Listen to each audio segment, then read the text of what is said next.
가면라이더 데노는 진지하거나 암울한 분위기를 고집했던 이전작들의 전통에서 벗어나 시리즈 처음으로 밝고 코믹한 희망찬 분위기를 테마로 제작되었다. 이는 프로듀서가 어쨌든 밝은 이야기로 하고 싶다는 생각을 가지고 있었기 때문이었다고 한다. 다만 시종일관 개그만 남발하는 건 아니라서 때로는 기존의 라이더 시리즈들과 비슷하게 어둡고 진지한 분위기로 노선을 과감히 틀기도 한다. 이런 명과 암이 적당히 공존하는 스토리 플롯은 다음 작품들에도 크게 영향을 주어 데노 이후로는 스토리가 갈수록 과격해지더라도 기본적으로는 밝은 분위기로 포커싱하는 경우가 많아졌다. 라이더의 전체적인 모티브는 전차지만 괴인의 모티브는 옛날 이야기에 등장하는 생물로 맞춰져 있다. 라이더의 모티브가 열차가 된 것에 대해선 시라쿠라 시니치로 프로듀서가 오토바이를 탈 수 없는 아이들이 보다 친밀하게 탈 수 있는 것은 무엇일까?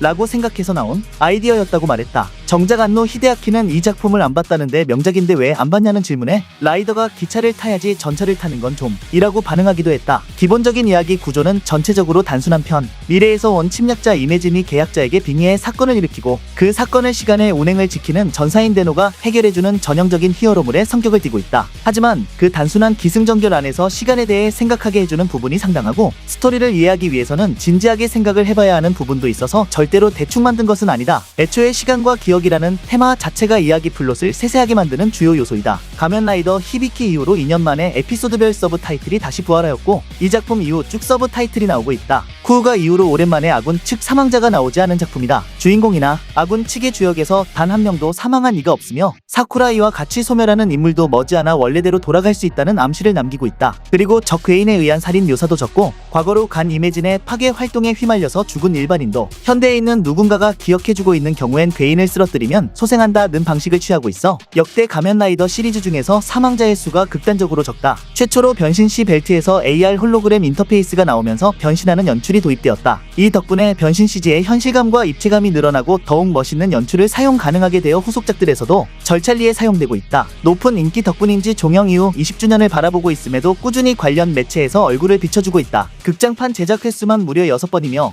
콜라보 출연은 훨씬 더 많다. 애니메이션 짱구는 못말려와의 크로스오버를 최초로 실현한 작품도 바로 데노다. 동심 파괴 없는 감동적인 전개 및 매력적인 캐릭터들로 헤이세이 라이더 중 독보적인 인기를 얻으며 흥행에도 대성공했다. 어린이를 타겟으로 만든 작품이지만 어른이 봐도 충분히 재미있다는 평이며 가면라이더 시리즈의 최고의 명작 중 하나로 손꼽힌다. 주연 배우 사토 타케루가 인기 배우가 되면서 라이더에 관심이 없지만 이 작품을 보는 시청자도 늘어났으며 팬덤 규모가 매우 크다.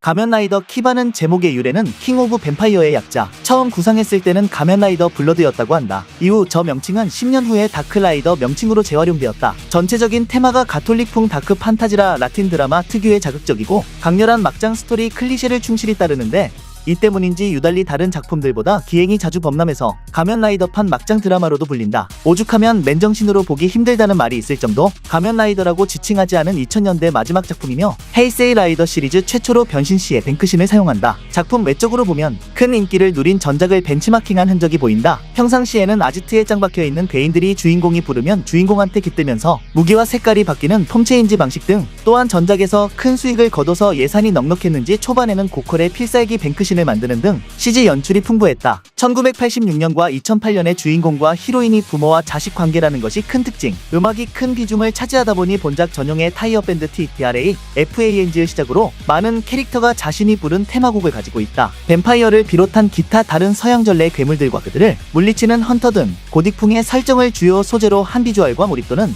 호평을 받지만 스토리나 개연성 면에서는 아쉬운 부분이 있어서 호불호가 갈린다. 현재와 과거의 독특한 연기 방식이 주목받았으나 정작 방영 당시에는 이해의 혼란을 주고 번잡하다는 평이 많았다. 후반부에 과거 사이드가 없어진 것도 당시의 전개에 대한 비판이 있었기 때문으로 보인다. 그런데 과거와 현재 사이드를 왔다 갔다 하다 보면 스토리의 모순점이 자주 포착되어서 차라리 이렇게 가는 게 나았을지도 모른다. 이것 외에도 완구 쪽에 탑재된 설정을 제대로 반영하지 않은 점이 비판 요소로 꼽힌다. 예시로 키바 엠페러 폼의 바샤 피버는 분명 완구상으로도 존재하는 기믹임에도 불구하고 작중에서 단 한 번도 쓰이지 않았다. 이크사 라이저도 여러가지 모드 기믹들을 구현해놓고 대부분 사용하지 않아서 묻혔고 캐슬도라는 슈도란 외에 다른 사형 몬스터들이 떨어진 매출 및 제작비 절감으로 잊혀졌다. 본의 아니게 완구 오리지널 기믹으로 전락한 것. 사실 복선 문제는 재치 두고서라도 과거 편 사이드가 비교적 완성도가 더 높은 편이라 좋아하는 사람들도 많고 현재 편도 후반부에 폭풍처럼 몰아친다는 각본가 스타일 덕택의 후반부도 박진감이 넘치고 몇몇 전개상의 무리수 빼곤 나름 괜찮게 진행되는 편이다. 결말부의 네오 판카이아 때문에 멀쩡한 그게 흥의 안드로메다로 갔다는 불평이 있지만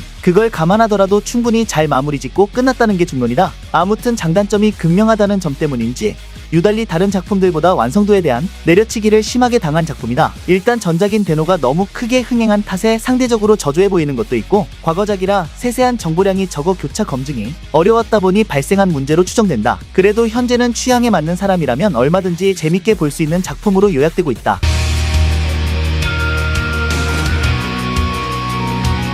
가면라이더 디케이드는 세계 간의 경계가 무너지고 붕괴의 위기를 맞은 상황에서 자신의 힘을 완전히 되찾기 위해 역대 헤이세이 라이더들의 세계를 여행한다는 크로스오버물의 요소를 지니고 있으며 주인공인 카도야 츠카사 이꼬르 디케이드는 역대 헤이세이 주역 라이더들로 변신하는 것을 비롯 그들의 모든 능력을 사용하는 등의 10주년에 걸맞은 무지막지한 설정을 가졌다. 일부에서 리이미지네이션으로 설정이나 배우가 바뀐 것 등으로 인해 초반에는 팬들에게 욕을 좀 먹었다. 하지만 몇 가지 문제점을 생각하면 넘어갈 수 있는 문제다. 거기다 대신에 신규 라이더나 오리지널 괴인이 등장한다거나 어른의 사정으로 원작에서는 구현되지 못한 설정을 구현하니 그런 쪽으로 본다면 나쁘지만도 않다. 그 외에도 신규 팬들이 쿠우가나 아기토 같은 좀 오래된 작품들에 관심을 가지게 되는 긍정적인 면도 있다. 특히 방영된 지 오래된 헤이세이 라이더들의 상품이 새로 판매되기까지 했다. 이 작품 방영 이후에 쿠우가나 다른 가면라이더 시리즈 관련 설정이 갱신되기도 했다. 일부의 스토리 전개는 각 라이더가 사는 세계로 디케이드가 이동한 뒤 2화에 걸쳐 전개 결말식으로 끝나고 다음 세계로 이동하는 단순한 구성을 취하고 있다. 2부 역시 기본 구조는 변함없다. 에피소드 하나당 2화로 구성하는 방식은 가면라이더 쿠우가나 가면라이더 데노에서도 써먹었던 안정적인 이야기 전개 방식이다.